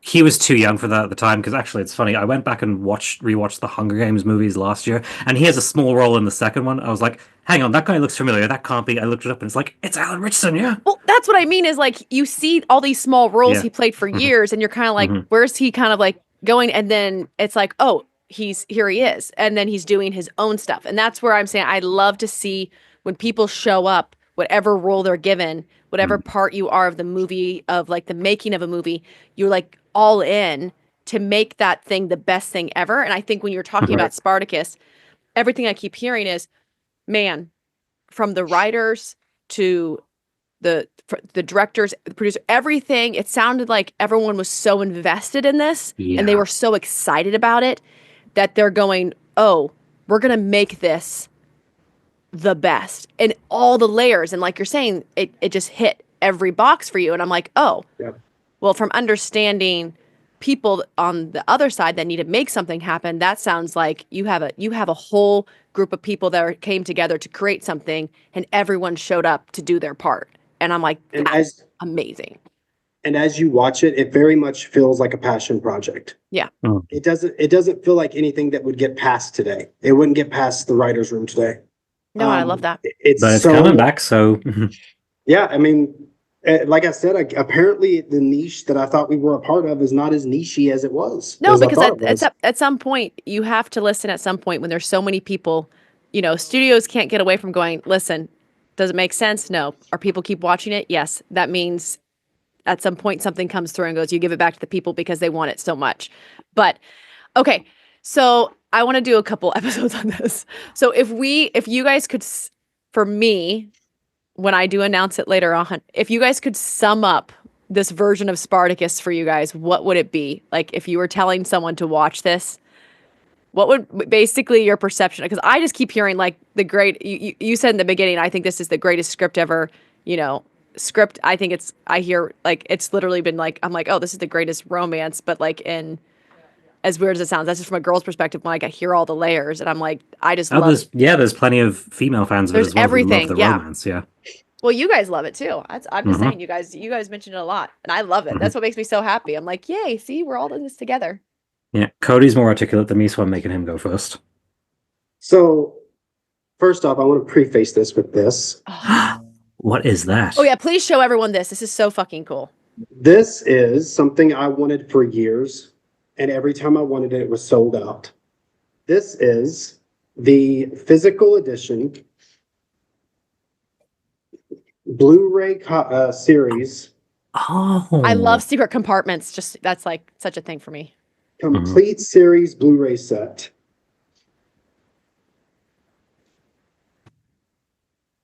Oh yeah, we have. There's Peter.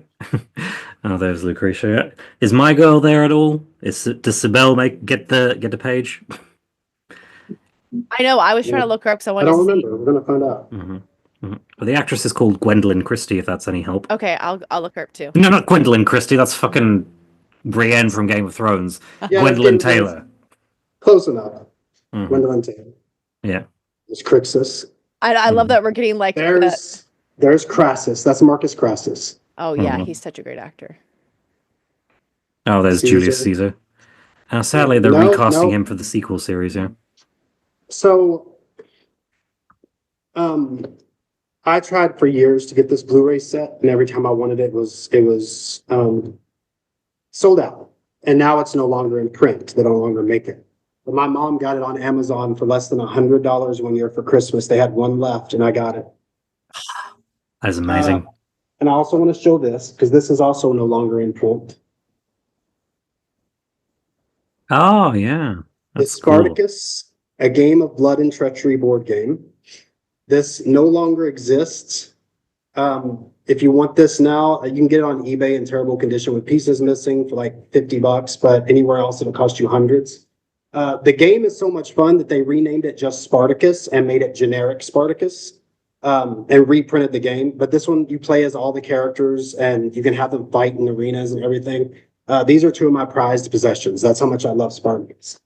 So to put Spartacus into something that would sell it to people. Yes, this episode, if you could sum it up.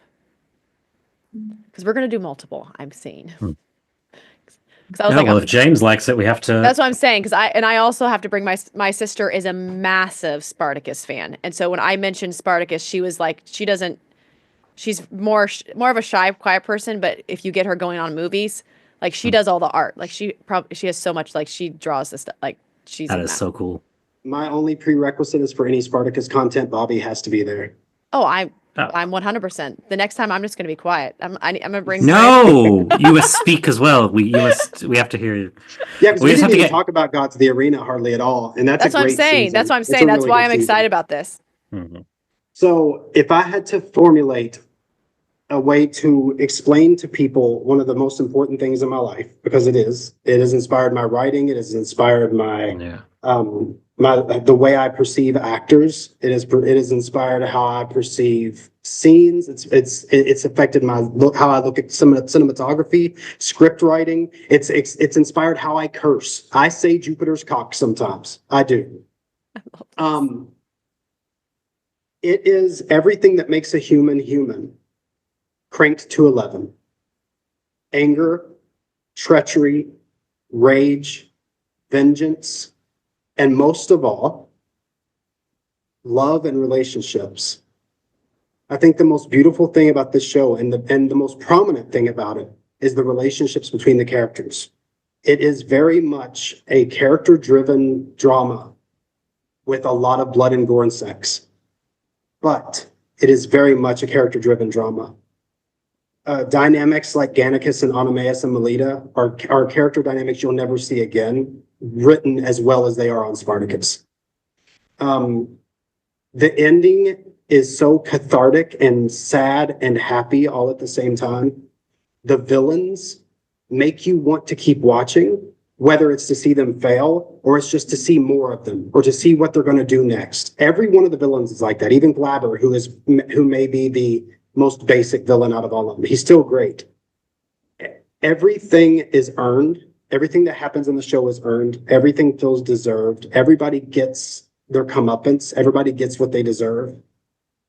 And it all stems from that one line in the very first episode, kill them all for you. And that goes until the very last scene of the very last episode.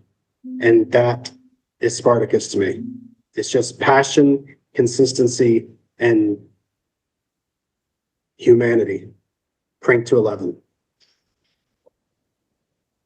Any thoughts, Bobby? I mean, I can't say it nearly as well as that, but the way I like to describe it is such a unique package of things. It is like it's greatness that comes in a package you wouldn't expect. And I mean, I even tell people it's like you will think maybe this is trashy or whatever, but you will not be able to look away and you will be hooked, and it will kind of take you on the full spectrum of human emotions where you're like, it's thrilling, it's, horrifying, it like gets you breaks your heart, but also, you're just like so connected to the romance in it, and the relationships, and you're just amazed in a multitude of ways. And just, it's so hard to describe it to an outsider who hasn't seen it, but once someone has seen it, they're like, oh yeah, I get that. Yes. Everyone who's seen it and everyone who loves it is like, yep, we know exactly. Yeah. Well, then, yes, that's why I was like, I wanted to kind of hear, because I was like, for people that haven't watched it, and for me now, I'm like, okay, I see now why I would go back and actually start from the beginning, and my sister will be so happy because I can just see her being like, oh, and we're going to do a movie marathon of this, because it's like, she's shout out to Abby. She's the one that's gotten me into all movies. Like she pushed me first. So when I was younger, I had a really hard time reading, dyslexic. I did not read out loud to anyone except my mom, because I was forced to, because she was my teacher, until I was like 12 years old. And I had a really bad stutter. It's another reason why the idea that I'm doing a podcast is just kind of like blows my mind. You speak so well, but like Dwayne Johnson had a stutter as well. I didn't know that. That makes me so happy, actually. Mm-hmm. That makes me so happy. Because it was bad. And when I was younger, I was teased mercilessly for how I would switch my words around, and I couldn't, like, people were just like, I would just make up words because I couldn't read them properly. But so my sister Abby, and I'm like, I don't know, I'm getting so emotional about this. I have to like thank her for this. So I wouldn't read books. I was too intimidated by them because it would take me too long. And she was the one that started getting me into fantasy, and she would read them to me. And we're almost 4 years difference. So I am 16 is when I really started getting into books, because I would be like, I want you to read it to me. And so she's the one. Twilight was actually one of the first big. Oh, and Aragon. That's what Aragon was the first, because that's why I was love reading dragons. about that last night, actually. Yeah. Oh my God, Aragon is the movie. I mean, people are like, oh, anyways, that's a whole thing. But anyway, so Aragon was the first book, and then it was the like Twilight series, and then we went down into other ones. But that love, like, she's the one that got me into movies and got me into like, hey, let's watch this. And so I just have to give a shout to her, because but she's such a hardcore Spartacus fan. And so Also, her name's Abigail, which means she has to be awesome. Yes, she is awesome. All I know. Oh yeah. I know. And when I told her about Cody's book with Abigail, she got it right away, and she was like, "Oh my God, this is going to be great." Like she's also a writer. Ingram Spark. Hey, Ingram Spark, you watching this? Publish my book, dude. Yes. It's been almost 2 months now. Can we go? Oh yeah. You guys, we'll bring her on her, because she's a writer. She writes dark shit. She's been writing dark shit since she was like 10 years old. We'd be like, "What the fuck did you just write?" But she would write a lot of historical stuff. Anyways. That's so cool. Yeah, it's just that, and that's what I love. It's like seeing how these shows and all these things bring us together. But then it's like, for someone who's never watched Spartacus or had a perception about it, like I love hearing it from your guys' perspective, because people love to stereotype things. It makes us all comfortable. People are like, oh, if I can just put that in a box and say what that is, then I can just be like, I can be okay with it. Then I don't have to be challenged.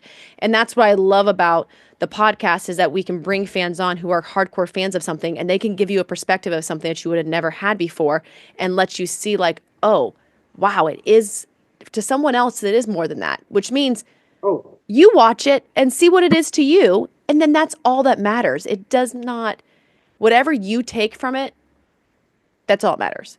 That's all that matters to me. Speaking of that, I actually neglected to mention this. My mom watches Spartacus. What? She's actually seen Spartacus more times than I have. It's her favorite show, and she's almost 60. See? We have watched Spartacus together. I love this. Spartacus, but Bobby's that's like, the thing. questionable to me. That's the thing about I'm just Spartacus. like, I may have to like bully my own mother into watching it, because she can't do like blood or stuff. But there's so many films she ends up watching. There's so many films she ends up watching, and it's like, I would not expect you to love this. So maybe I love that. That's what I love about. That's what I love. Like, it's like everything is. You can't, like, you never know what's gonna make someone love something. And I tell that with my mom. I actually work hard to like. Sometimes I call her mom, but I'm like, first I associate her as my friend, and she's not my mother. She's a human. And so because I'm like, before I'd be like, oh, my mom should never do this, or my mom this. And I'm like, dude, I'm taking away my mother's humanity. She has so many interests. And now that she and I work together, I'm like, I'm learning so much about her as a person, that I was like, dude, my mom is the coolest motherfucker ever. How, like, I would be so sad if I ever just had given her the box of my mom. Like, now that I get to know her, so it's like, and shows kind of do that, where you get to watch something with someone, you're like, wait, my mom likes this? I'm like, yes, because your mom is a human before she ever was our mother. My mom loves Spartacus, man. She's seen it more times than I have, and you know how much I love it. And it's not because I don't want to watch it more, it's just because I don't have the time to watch it more. But she's rewatched it probably 7 or 8 times all the way through. And, I love that. And like I said, she's almost 60. She just loves it. She's the one that bought me that Blu-ray set for Christmas one year, because it's just one of those things. And the thing is we all say you all say, don't watch this with your parents. Man, if I didn't watch Spartacus with my mom, like, that was one of our favorite things to watch. We watched Game of Thrones together too, but Game of Thrones just did not have the same impact I'm pretty sure my sister made my mom watch all of Spartacus and Game of Thrones together because my mom's like, it's so disturbing, but she also loves it. She's like, but everyone looks so good. I'm pretty sure I'll have to make sure. I'm pretty sure my mom has watched all of Spartacus because Abby's that kind of person. Like she's like, I'm gonna pin you down and you're gonna watch it. Like she's like, yeah, like she's we're definitely going to have more episodes because I'm sitting here will. thinking about more stuff I need to say. I know. Like I can already see his brain going. We didn't mention Barca and Petros. We didn't mention anybody from Gods of the Arena. Like we didn't mention all the Power Rangers connections. Oh yeah, okay, all the Power Rangers you guys, we gotta hold this. Then listen. Okay, then we gotta hold because like this is gonna be the teaser for the next one. There's Power Ranger connections. We can say that how many are there? There's at least 2 Power Ranger actors that played Power Rangers in Spartacus. And they played prominent characters. Okay, this is amazing. Now I need to look it up. Okay, that's a teaser Easter egg. In the comments, let us know if you already know who they are. All right, thank you guys. I'm one. I just love this. I'm like so hearing and also thank you for doing lines because for someone who hasn't watched it, it really made me feel like I could actually enter the story with you guys because I could feel your emotions with it. And so a lot of times when I hear people talk about shows, I can tune out because they're either just talking about the actor themselves and this is the role they played, this is this, and it gets very just one layered. So when you guys would take me into a scene and actually give me the lines and like I'm feeling like emotional and Cody doing the voices and Bobby doing like the voice, like I'm like when you get that feeling when you're tearing up just having someone talk about something because you guys are taking me into that, I'm like, okay, this is cool. So for someone on the outside who hasn't watched it, like I enjoyed watching Spartacus through your guys' eyes. And now I'm like, oh, I'm going to even enjoy it more because it's like, I get to share that moment with you guys. So thank you. Real quick, we're going to do more. I want to plug Bobby's YouTube channel because he has a copious amount of Spartacus videos on there. Oh, fuck yes. He's covered, how many seasons have you? I covered the 3 seasons and then I did an anatomy of an episode on Kill Them All. Oh, that's sweet. Yeah. So if you need a bit of a sidebar on this, go to What About Bob on YouTube. Yes. Watch his videos. Watch all of them. Watch them all 200 times. For all you Spartacus fans that run across this podcast, your next step is to now go watch all of Bobby's Spartacus, and then you can just have a Spartacus day. And I actually did a 50-minute video on Marcus Crassus by himself on Rumble. I had to post it on Rumble because YouTube wouldn't let me post it. But I did 50 minutes just on that one character on my Rumble. It's insane. It continues. All right, thank you guys. Thank you. We will see each other again. I thank you for taking the time to come on here and it was I was looking forward to this for months. I know, me too. Cody and I are like, I'm like, okay, let's figure out our rhythm, figure out our thing. But from day one, when we first started talking, planning the podcast before we even launched it, we were literally going, okay, when are we going to bring Bobby on and when are we going to talk Spartacus? Like Spartacus was before anything ever launched. And Underworld. Okay, we're done. Also, off the podcast. But I want to do a video. I was thinking about this. I was talking to Leo about it. She thinks it's a good idea too. And I think it's another one for Bobby. If Leo thinks it's a good idea, then she deals with all of our yelling. I want to do a podcast on the YA movies, the young adult fiction movies, Divergent, Maze Runner. Maze Runner. Me and Leo just watched all the Divergent, all the Maze Runners. We haven't watched Hunger Games yet. But dude, Divergent, that first one is so good. And all 3 of the Maze Runner movies are so much fun. It's like, I think we could do a whole and I think that would actually get a lot of attention because we could talk about Twilight too. So I think we could actually because they were following that lead, Yeah, they were all around the same time. They were all published by the same film company, Summit. Was it Summit? Yeah, because we watched, my sister and I, that was when those all came out, those were all the books we read. That was that was the whole thing. Yeah, I think that would be a great episode for us, the 3 of us, to do because you actually have some Twilight, history, and we both love Divergent and the YA movies. So I think that would be a great episode. And right after Maze Runner, Lou was like, "Oh yeah, you should do that one." I think we should. I think that'd be great. Well, because I just love books. I just love when you can have books with them because it's like that's like Maze. I don't think I read all the Divergent, and then What was the other one? Was it The Giver? Oh, yeah. That one I haven't seen, but I kind of know I think enough it was- about it. Yeah. There's several. I'll have to give you. There's some really. Ender's Game, was it? I'm just trying to think of all the ones that were released around the same time because, oh god, there was I worked like at a bookstore at the time. Wait, have I not And I watched can't The remember. Giver with Alexander Skarsgård? What the fuck? What is he in that? Fuck! Yes. Oh my fucking god! This is so cool because Divergent has Bill Skarsgård. Jai Courtney Bill in it. Skarsgård. Oh my gosh, I know. Yeah, he Oh, has. Bill Skarsgård. Yeah, he has like a tiny role in the third film, and it was right before he was like Bill Skarsgård. I mean, we can do a whole Skarsgård like Mhm. episode of just like. Yeah, because then we can talk about True Blood, Oh, and then we get God. to bring Peter Mensah back because Peter Mensah plays a vampire in True So Blood. True Blood was my I'd never watched it until COVID, and that was just all I watched was all of True Blood. I went on a whole First- like The first 4 or 5 seasons are masterful, and then it turns into complete poopy doopy. I still I know I was so angry. It's but your trash. I committed. Yeah. I was just some of it though, honestly, like it was probably the first like show that it was a little like at first it was a little too much for me. Like but it was just honestly what I was going through at the time. Like Yeah. sometimes like things are just like, okay, I need to shut my brain off. And this is like sometimes jarring me a little bit. But it was also because I'm a huge originals fan. And so, yes, yeah. I love Vampire Diaries. Okay, cool for the brothers' characters. But to me, Vampire Diaries got amazing when the originals cast came in. And then I switched. I'm a hardcore originals. But once again, And I'm actually- a British actor. So Actually, I was there's 2 actors on the originals who I was a fan of from because they're both Australian and they got their start in this show that I watched kind of as a kid because it was always on, and that it was just so cool to see them, you know, kind of move beyond this like low budget Australian kids show and kind of go on to America. which ones? Claire Holt and Phoebe Tonkin. Oh, yes. I love them so much. Oh, I love all them.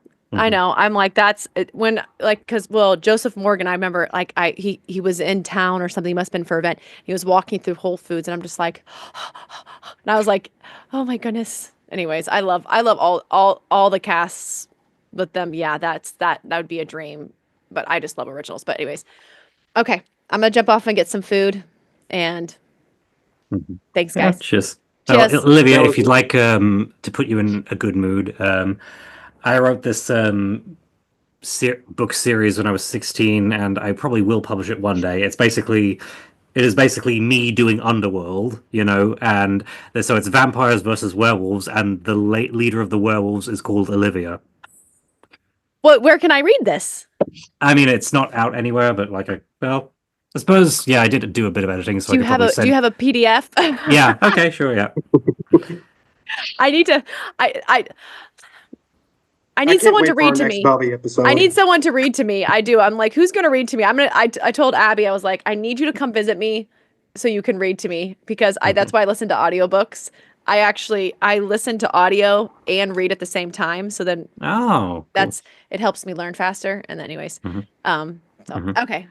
Yeah, but Cody, before we go, can you just show us you as Aragorn one last time? Do you want me to kick something and break my toe? Because he does that in the movie. Does he really break his toe? Yeah, he kicks this helmet out of anger, and then he breaks his toe when he kicks it because they used like real armor and stuff. They had like real armors. Oh, he broke his toe in real life. Yeah. Because I was like, I don't remember that in the movie. I was like, I don't remember this. Yeah, he thinks the hobbits are dead, so he kicks them and just goes, oh! And I think they were like, oh, Vigo, that's a good reaction. I was like, yeah, I broke my toe. Okay, so. Oh wait, I gotta take my glasses off. I know. I was like, what's going on? Yeah, show us the hair as well. Oh yeah, it shows the hair as well. No, you don't want to see my hair. It's not going to be on camera. Afraid. Rohan ransom. Cody, you are a beautiful man. Beautiful man. You need my glasses, my friend. Sorry? Glasses. I You know. need my glasses here. No, he does not. Listen, You won't be able to see it. we give. Oh, even more beautiful through. Oh my gosh! Wow. Oh, it got better. Okay, that's actually a. Oh, keep that. Hold on. Oh, that's a great picture. Sorry, I just love that angle. This is my photography side. All right, smile, guys.